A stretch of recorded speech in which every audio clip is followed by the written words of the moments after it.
Laura Bennegadi is the CEO and founder of the Artbound Initiative. She is someone that I aspire to be like, and I'm sure you will too after listening. We talk about her program, the Artbound Initiative. It's a global internship program that connects students and recent graduates with key players in the creative industry. So not just advertising. It's a break-in option that offers internships in New York, London, Berlin, Hong Kong, Melbourne, and Sydney. Amazing places. And I was super impressed with their method. If accepted, you are in great hands and guaranteed an internship. Laura sheds light on how you can apply, the pre-internship process, and then the network you achieve once in. And I never studied abroad in college because my potential program was niche. I was worried about finances and I was intimidated. But the Artbound Initiative mends all these concerns while offering you an internship like no other. And of course, I talk with her about pricing and she's very honest about it. She talks about her background, the general job-seeking tips and tricks that you can apply today, even if you're not planning on applying. So this is valid for everybody. Laura will inspire you. So connect with her. Visit our Instagram at enteringad to see her resources and the program's website and just to connect with her. We go global on this episode of the Breaking and Entering Advertising podcast, and through it all, I am your accomplice, Gino Schellenberger. Kick it, Mikey.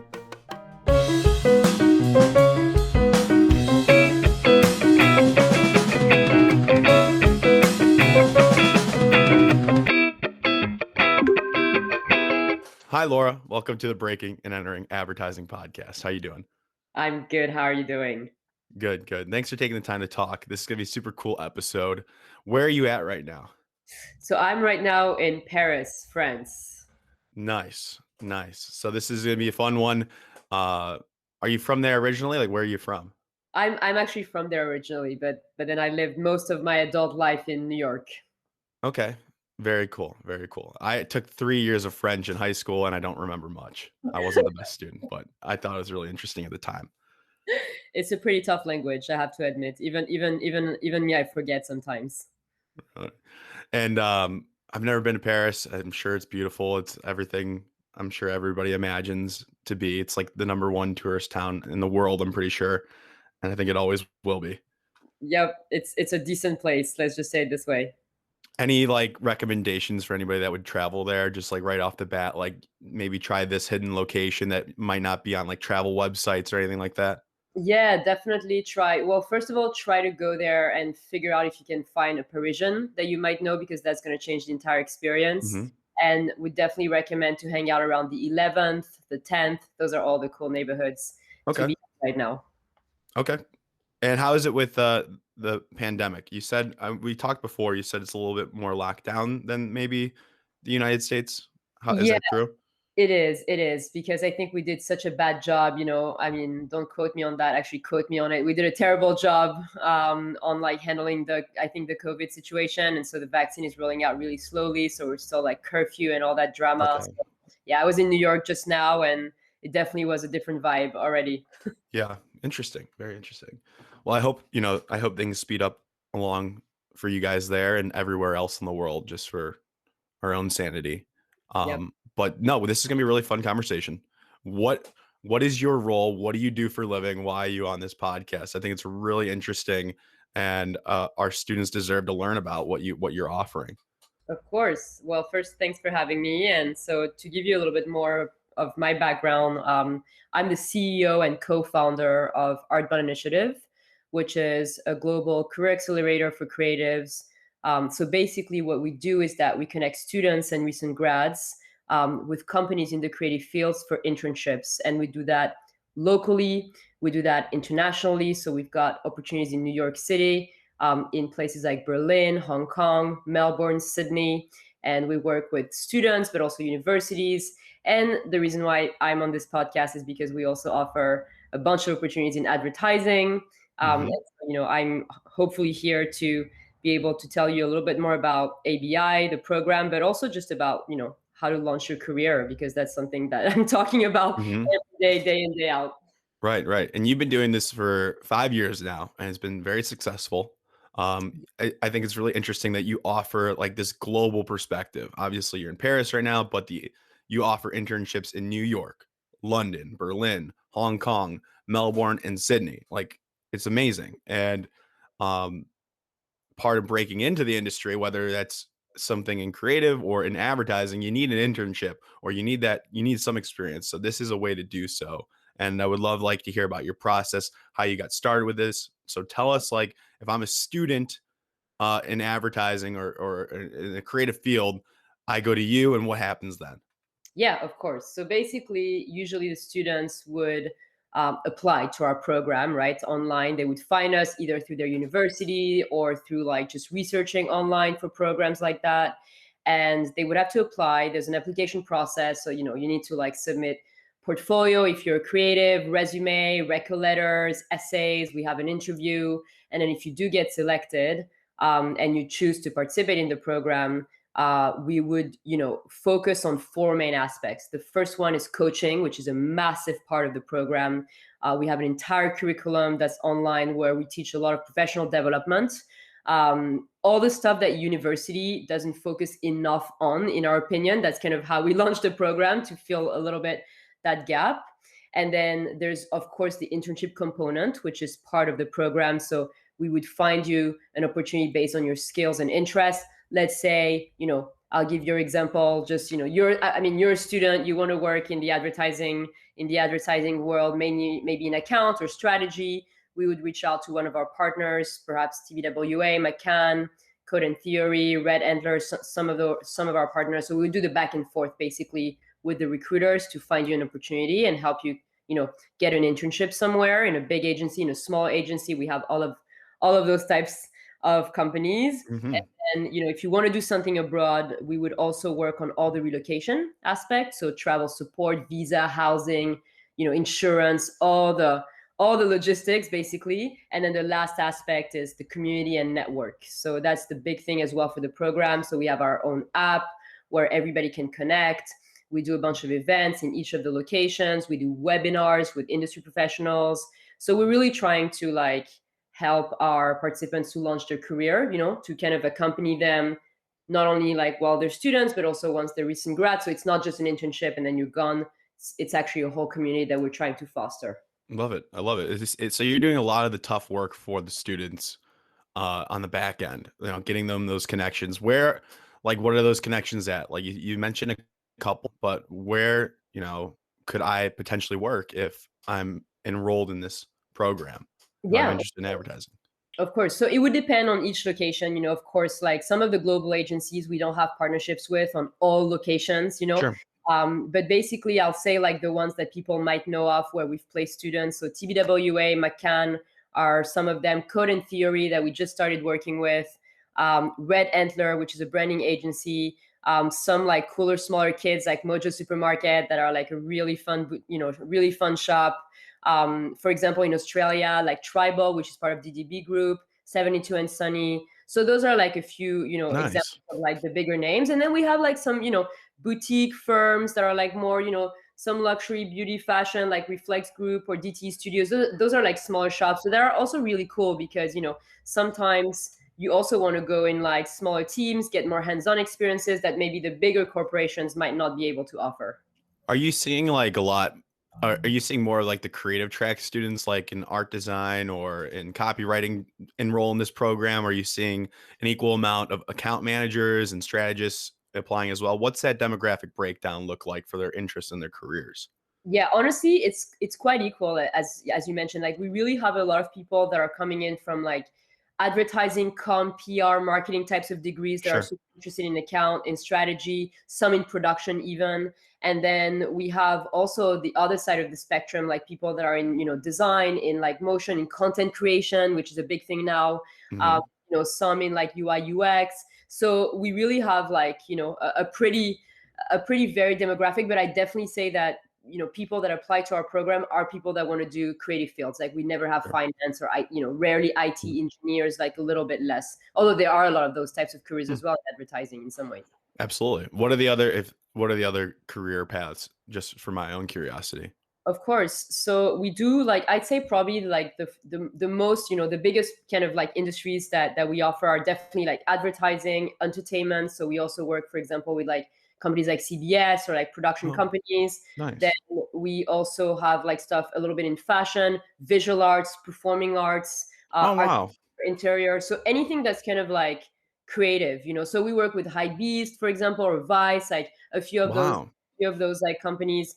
So yeah, it's pretty much like it's broad, but at the same time it's kind of niche still Sure. because No, yeah, absolutely. And even if you're interested in advertising and that's your end goal is to be at an agency, let's say, even those internships at Vice or even in a fashion role, I'm sure can be super applicable and super interesting and maybe even set you apart even more on like your advertising career path. So maybe absolutely. that's something to explore as well too. Yeah, definitely. And look, nowadays, like specifically, a lot of the, I think it's a model that's shifting a lot, right? The agencies, like a lot of them are going to go in house. At what a lot of the big brands are taking that in house now. So I think it's really cool to have also, even if you're doing a career in advertising, I think it's very beneficial to like see the marketing side of it, Mhm. in a brand, for example. So I definitely think that there's not a single journey, right? So every experience is really interesting if you leverage it with the right narrative. In any case, you can always like Of course. figure out a way to like make it work for an agency. Of course. If you were a like college student of this and you're looking for this program, you know what you know now, what city would you go to? What agency would you shoot for? If you only had to do one, what would you recommend?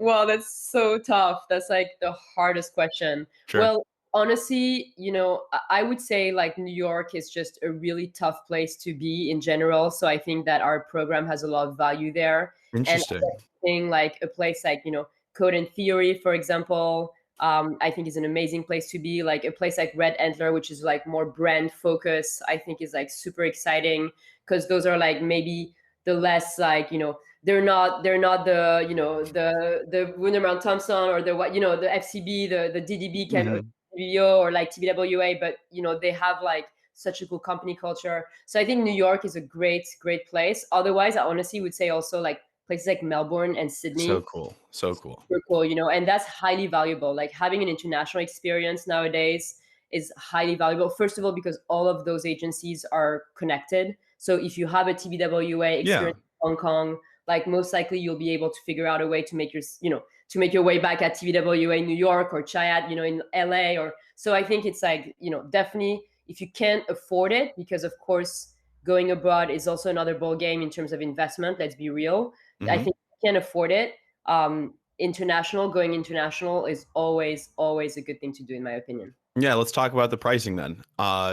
So I think the big question a lot of people are even thinking about is why should I pay for like a program like this when I can go out and maybe earn an internship on my own Yeah, and get paid for it potentially. So yeah. that's probably the biggest question on everybody's mind. So let's talk about it.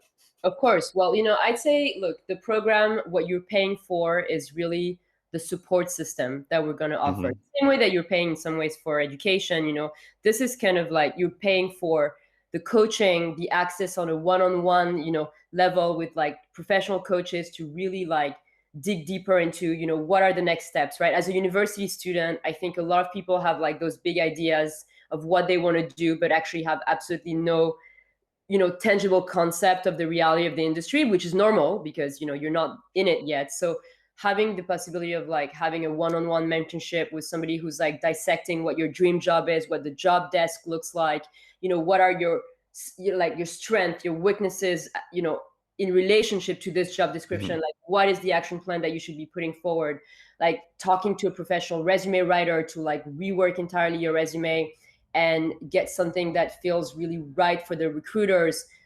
All of those types of, first of all, like this entire mentorship, which I think goes through along for 3 months at least for the program before you even start your internship, plus obviously all the support that we're doing on the back and forth with the recruiters, which is of course challenging, as you can Yeah. imagine, because even us have to harass them and it's not an easy thing to do. Sure. Sure. And of course all the travel support if you're going abroad, plus the community and the events. So I think that for the pricing, The pricing, first of all, I'll tell it because I think it's an important thing for people to know as well. For the local program, it's 1950, and for the international program, it's 2950. And the reason why it's more expensive for the international program is that there's an entire added component, which is basically all the work for us to issue your visa, the back and forth with the employers on all the paperwork, like Yeah. getting insurance, helping you to find housing. But I think that in the end of the day, the pricing is probably less than a course, in university. And in my Yeah. opinion, it has, such a direct impact. Like we try to do something that feels like a real investment. I'm French, so we don't pay for education. So that's something that's very sensitive to me. So I always say to our participants, like, look, if you're doing this program, the same way that you need to do with your school, you need to milk it. You need to recoup every dollar that you spend in it. Of And course. that's about leveraging the connections that we have, like taking all the courses, like the webinars, the connections that they're going to gain. So I do think that it's, I've really made a lot of efforts to build this program, in my opinion, as something that feels like a real investment. And are you guaranteed to get an internship you're guaranteed to get an internship if you're in this program, correct? You are exactly. So Okay. that's also the concept. Like, obviously, Yeah. we would never want to take anyone, do a fee if we're not able to guarantee it. Of course. That's why Yeah. there's a process in place, and um with that, like, so you get them an internship, and that internship could be paid, like they could be getting paid, like it's maybe even likely that they'll get paid by that. It's definitely, look, as much as I want to, that's the thing that we can't guarantee, because what I don't do with this program is like over promise and under Okay. deliver. I hate people that do that. Sure, sure. So it's at the discretion of the companies, and Okay. I say, like, it's starting to get in the right direction with internships. Like, it's starting to be more and more paid. Yeah. There's still, smaller firms that are still doing unpaid internships for credits and stuff like that. Sure. When that happens, then obviously, you need to also figure out what you're gaining from it in terms of mentorship. Gotcha. Yeah. Well, then you can do school credits, perhaps. You also are offering scholarships, right, for Yes. this program, so that Yes. might help with some of the money, and it's really. I'm not one to say how good the price is. I haven't done research, but I trust you. I think what you're getting and the method I want you to talk about as well, because you Yeah. guys have a system. You've been doing this for 5 years. You've been working for a long time. We'll get into your experience in a little bit, but you have a method built out and your team that's pretty soundproof or bulletproof. So we'll talk about that. But yeah, so I think, this is a really interesting program. But so you want to tell us about the method, or? Yeah, of course, of course. So, through the program, we have like kind of an online.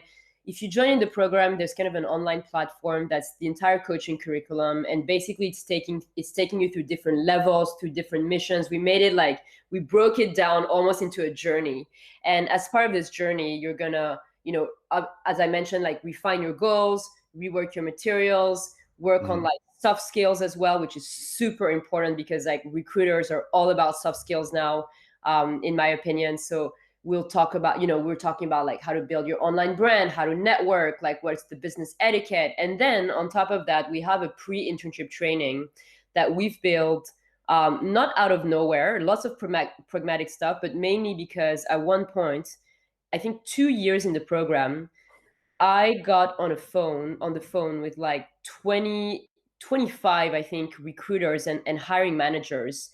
And I had a series of questions for them as to, like, what made you hire your interns? What was it? What was kind of the formula? And based on all of those interviews, we basically build, a pre-internship training that really focuses on, I think, two main areas, like communication with your supervisors, which is so key, and then attitude, which is, like, I think, such a big thing, specifically like now with this generation. That's what I'm hearing a lot. It's always an attitude problem, which I don't know. I think it's just kind of a generational gap in a lot of ways. But so, I'll give some examples, right, of like a few things that we touch upon, in this pre-internship training. Like, for example, we would talk about, how to handle tasks that are sent your way by supervisors. You would be surprised of, like, how, those are things that at universities, like, nobody's teaching you, like, how to actually proper, properly handle a task, right? Like confirming receipt of any task that you're getting, like analyzing the task and like learning how to compile your questions, because you always want to be asking a lot of questions without Oh being yeah. to your I need supervisor. help with that for sure. Absolutely. It's a real thing, right? How to Yeah. do that. Like also how to update your supervisors on the progress of your tasks. What are the different Huge. methods to do that? Like how to present drafts prior to deadlines for preliminary feedback. Like all of those types of very tangible stuff. We're trying to really touch upon. Or for example, another example, like the importance of researching your company before you're getting into your internship. So Yes. really like looking into like what is the industry, like what are their main competitors, like who are the clients, what are the past and current projects, like what really are the services that they're offering, Hmm. stalking them on LinkedIn, like what are the articles that they're putting out, because all of those types of stuff really tells you a lot about the company culture. Even looking at like the main execs, right? Like the main executives, like people who are your team. Like I think it's always very important, because the reason why we're going through this a lot is a lot of the hiring managers told us that really what made the difference is when people jumped in the internship and they were ready, they were quick and sharp and like Yeah. and right away. And I think for any internship and for any student, it's super overwhelming to arrive into a new environment,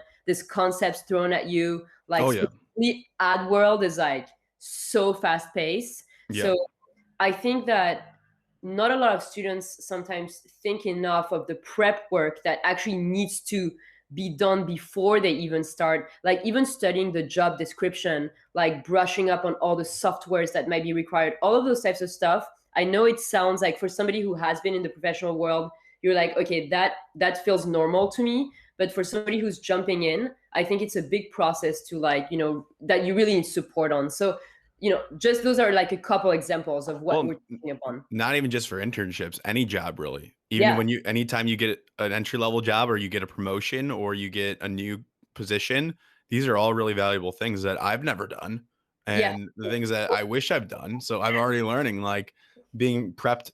Some agencies do a great job with training on the job. A yeah, lot don't.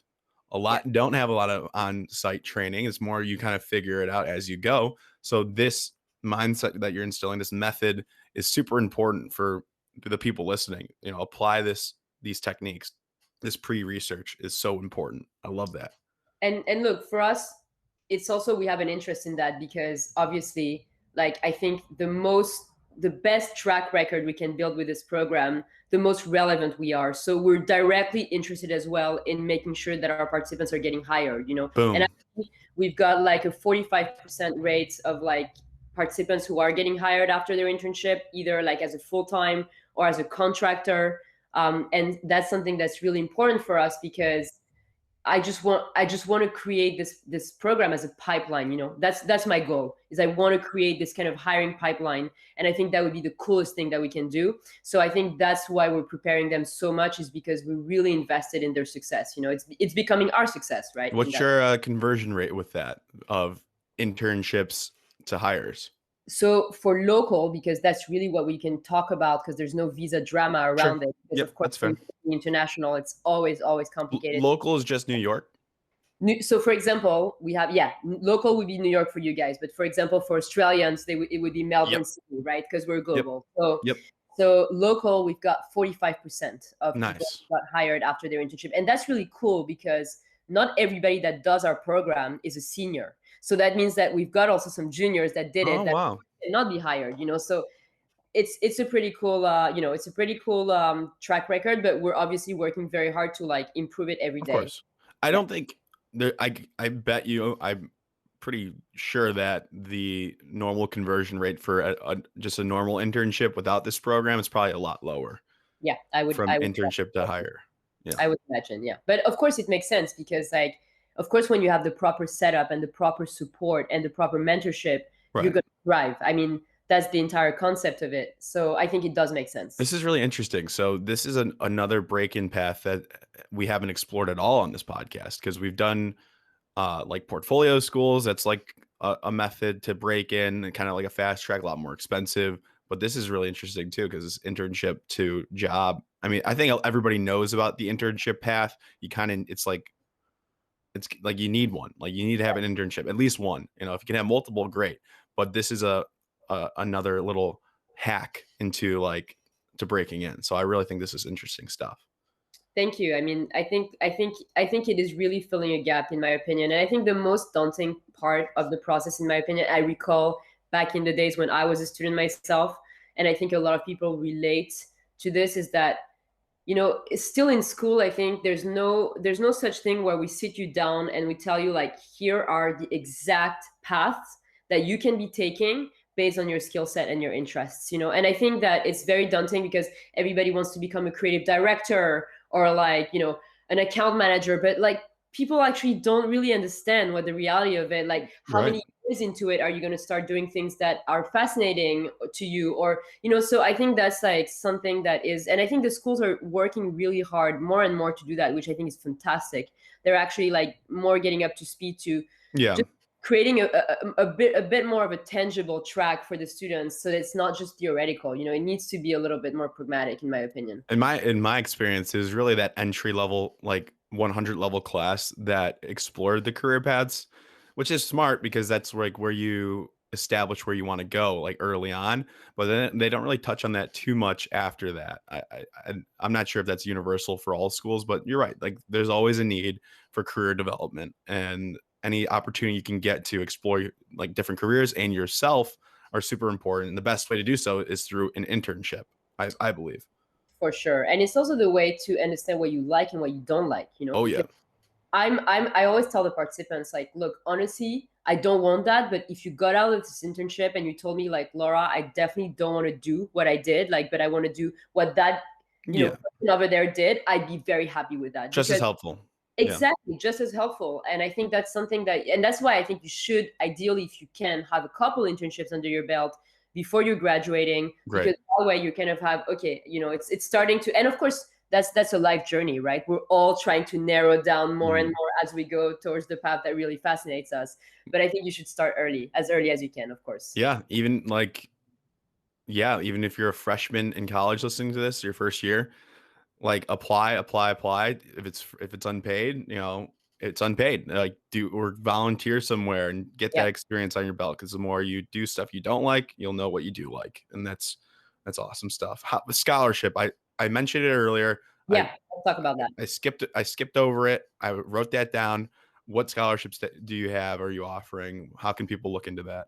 Yeah, so I'm glad you're asking, because this is we have some really cool schemes there. So basically, to apply to the scholarship, usually it's when you apply to the program. We have an application process, and in the application form, there's also a part for a scholarship essay, and you have to let us know which type of scholarships you'll be applying for, and I'll tell you about the different types. So basically, we have three types of scholarships that we offer. We have an inclusive scholarship, that's a $250 scholarship. We have an ambassador scholarship, that's $1,000 scholarship. So that's pretty Nice. scholarship. And of course, if you have an ambassador scholarship, then you also need to like become an ambassador of the program, like help us raise awareness around it, perhaps Hmm. facilitate more relationships with your university, with the program. And then we Interesting. also have a scholarship for creative diversity, which is a scheme that's a little bit different. And actually, we work with Code and Theory and Red Antler, for example, that I mentioned, or Moving Picture Company as well. So for that scholarship scheme, basically anybody who is from a background that's traditionally underrepresented in the field, whether it's like race, ethnicity, gender identity, sexuality, disability, like we made it like as really a general, umbrella to like not reduce it too much. But basically you would get a full scholarship on the program. So there's zero costs on your end. And then you would get a guaranteed paid internship above minimum wage with one of those partners. So that's Nice. also a really cool scheme that's only valid for New York, because we Okay. don't have enough funding to unfortunately pay also for all the That's relocation okay. stuff. But for New York, for American students or for green card holders, this is a scholarship that's available. So highly recommend, whoever's listening to that and who feels like they could be eligible for this to consider it and apply. Love it. Love it. I think those are fantastic. And so 150 people ish is like what you shoot for every summer, Every year, actually, every we're year. selective, we're small, we're selective, and I think that we're going to try to grow more than that, but we're being very careful because, I think the reason why employers are interested in working with us as well is because of our selection process and because of Hmm. how picky we are. So yes, I'd say 150 max is what we can like, do every year. And I think that probably like we're not going to go above 200 for a while. Just because we want to keep it a family type of thing as well. We're really trying to work hard on the community aspect for Yeah. people to like foster relationships. And as soon as it becomes really, really big, such as the schools, for example, it's always harder to like handle an alumni community when it's like really big. Yeah. So I think that's also a big thing for us. Awesome. Awesome.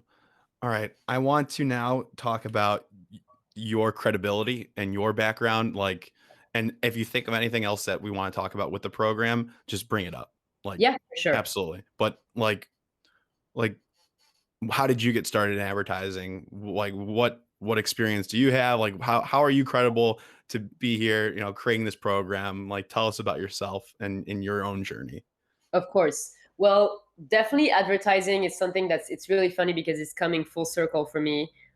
In the sense that I started first of all, I'm from Paris. I mentioned that earlier, but I did a master's in business on my end. I did like a international strategic management master's at the Sorbonne University, which are all really fancy words for business, basically. And I was that type of student that had no clue what to do. Like I knew that I didn't want to be in IT and finance. I knew that I wanted to do something creative, cultural, but I was like a producer type of person, like a project manager. I was definitely business Hmm.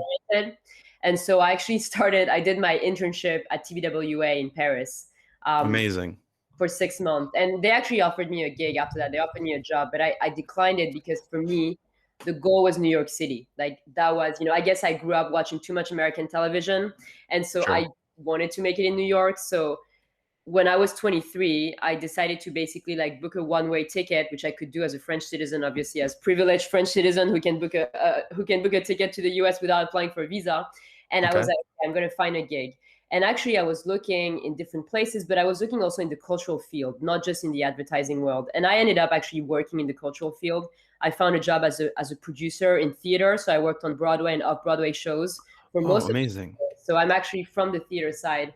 And that was actually a perfect example because I thought theater producer was going to be so glamorous, like casting and being on stage, and it was totally not. It was actually raising money for shows. So that was like a Okay. perfect example that if I had done an internship in that, I would actually realize that there would have been different ways of producing, and I Sure. went to the wrong one. But I worked in producing for like 6 years, and then after that, I met an artist, a fine artist, this woman called Nicole Cohen, who was just really fabulous, and she had this big collective of artists, and she was connecting students with galleries and like fine artists in Berlin. She was sending American students to Berlin, basically, and I was like, wow, that's really cool because that's kind of what I wish existed back in the days when I came from Paris to New York and I struggled and I spent so much money and so much like stress to try to find something, just an entry Hmm. point.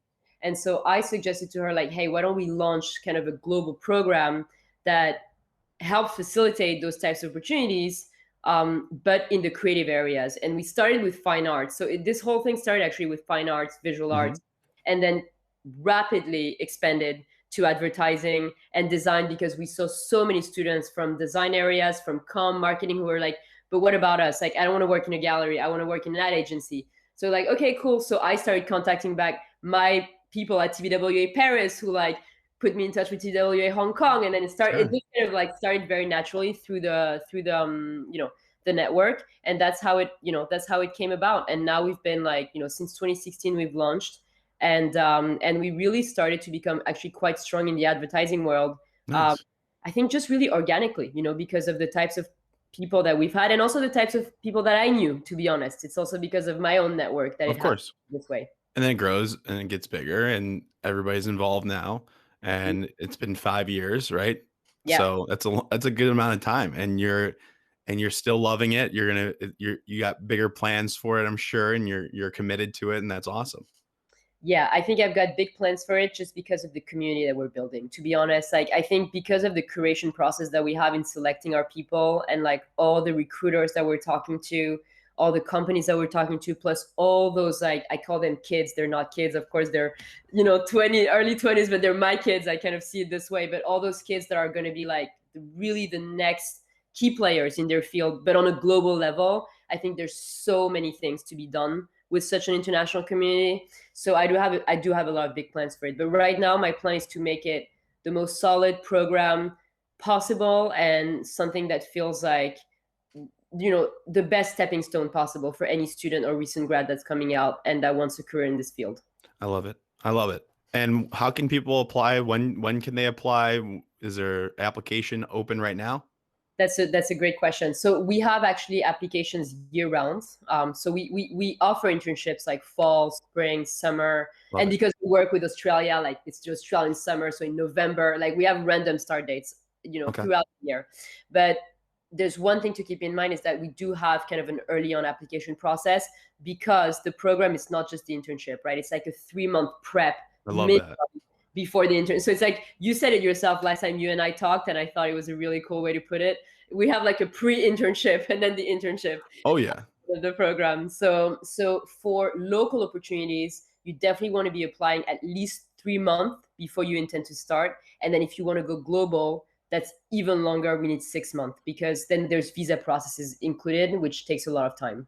I mean, if you can go global, do it, right? Like one of my big regrets was not studying abroad in college. And I had a situation where it didn't work out, but if you can swing it, or you can't do it, like if you can't study abroad, maybe this is the next opportunity. This is the next thing here. So I It's think it's really interesting. Yeah, and it's cheaper also than doing a study abroad program. Yeah. And in my opinion, it's like you're getting the benefit of like exploring another culture, plus getting like a really shiny line on your resume. So I'm like, why not? Right. It's a good and look, for yourself, it's not too late as well. I talk to a lot of people. Like, I think doing a shift at one point, even like in the first 10 years of your career, and like doing a shift, going a couple years outside, because now that you're working for firms, they might be able to like transfer you. So Yeah. definitely think it's something to do if you can, within the first 10 years of your career. I think it's going to be like it's a big step up, and it I'm helps. so scared though. I'm so Yeah, scared to go abroad. Like I get lost easily, and yeah. I get anxious easily. Like I'll be okay if I go abroad, if I go somewhere globally for like a couple months, I'll you survive. you would survive. And like now everything's so connected, like, and for our program we've got like in city orientation, we've got city guys that we've created. We have like the entire system, support system.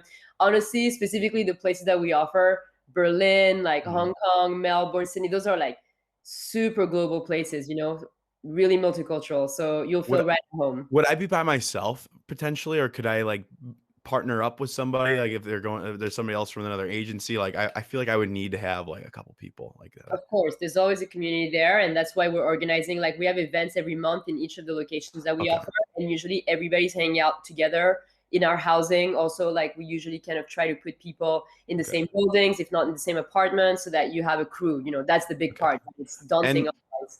and the COVID plan, like, are things getting back to normal more so, or like, are the internships online, or are we able to go abroad? Like, what's the situation there? So that's been like a crazy drama that's been like really longer. I think everybody, that's like longer than everybody had would have thought about. And Hmm. I think things have, like, specifically now in terms of travel, things have slowed down a lot. So we still do international internships. It's more on a case by case.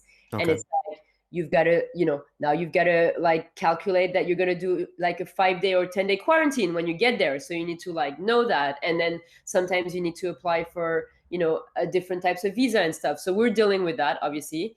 And then there are some internships now that are virtual and that are remote, for sure. Because, for example, some of the partners like Code, I know you were talking to Michelle. one of the recruiters, Hmm. Michelle, who really well. So, Code is still virtual, for example. Like, Hmm. a lot of the big agencies are still virtual. So I think, when that happens, then we make it happen virtual. But there's a Hmm. lot of them that are starting to do hybrid. So it's a shifting model, and we're just kind of trying to like adapt. It's been a game of like crisis management, adapting. And I know this is the case for this entire generation that's like graduating, that Hmm. is, dealing with that. And I think that's a big, it's a big stressor. And I think that's also something that we talk a lot about the program, and like how to stay engaged virtually. I mean, those are like, big issues now that this generation is going to have to face, and all of us, Absolutely. really. Yeah.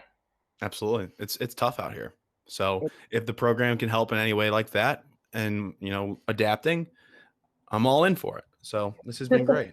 Is there any advice or like resources like that you want to get out there to the people that are listening, or our audiences, usually undergraduate advertising students looking to break in? Other than the program itself, do you recommend any resources, books, podcasts, anything like that off the top of your head? Well, definitely, I'd say like a lot of the usually I love to recommend people to stalk, a lot of the Instagram accounts and like LinkedIn, definitely, in terms of like a few accounts that I really like to follow is like, Mhm. Ad Age, obviously, Fast Company, the One Club for Creativity, which I love. I think they're doing Yes. such cool work. And it's a really interesting mentoring system also that they have. It's a little bit different, but I do think that they do a lot of cool stuff, and a lot of the agencies are there. And I would say my recommendation is honestly start really being more involved in your industry, because that's what's going to separate you from others, is like start to really stalk the companies that you want on LinkedIn, on every social media that they have, because when you're going to apply for your internships, whether you're doing it without the program, I do a lot of webinars about that, and so I feel very strongly about it. I think a lot of the students are making a big mistake, is that they're applying for like 100 positions. They're Yep. using that template email, and Mhm.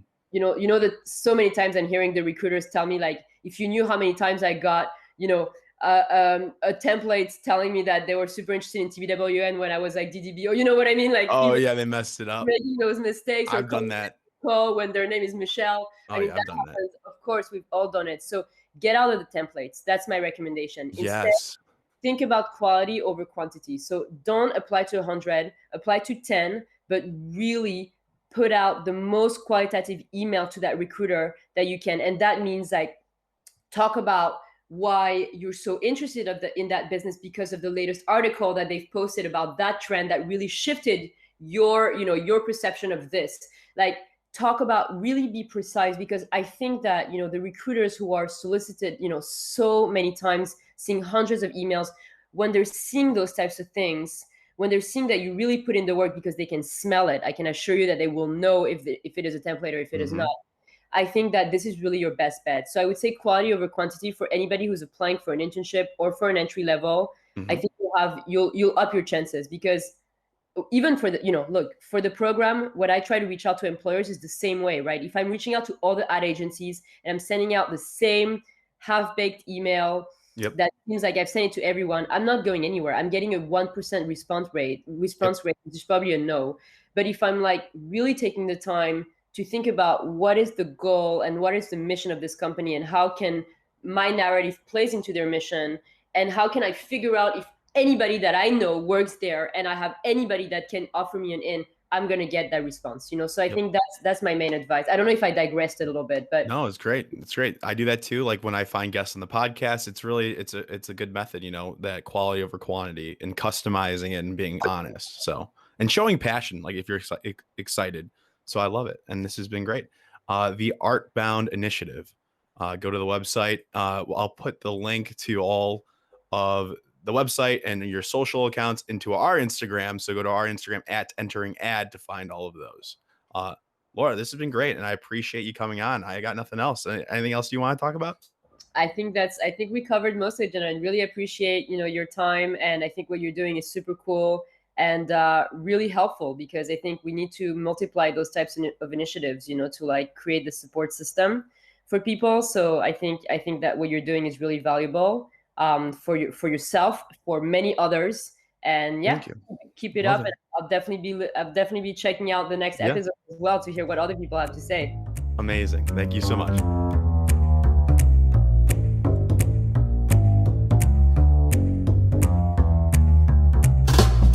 Thank you all for listening to this entire episode of the Breaking and Entering Advertising podcast.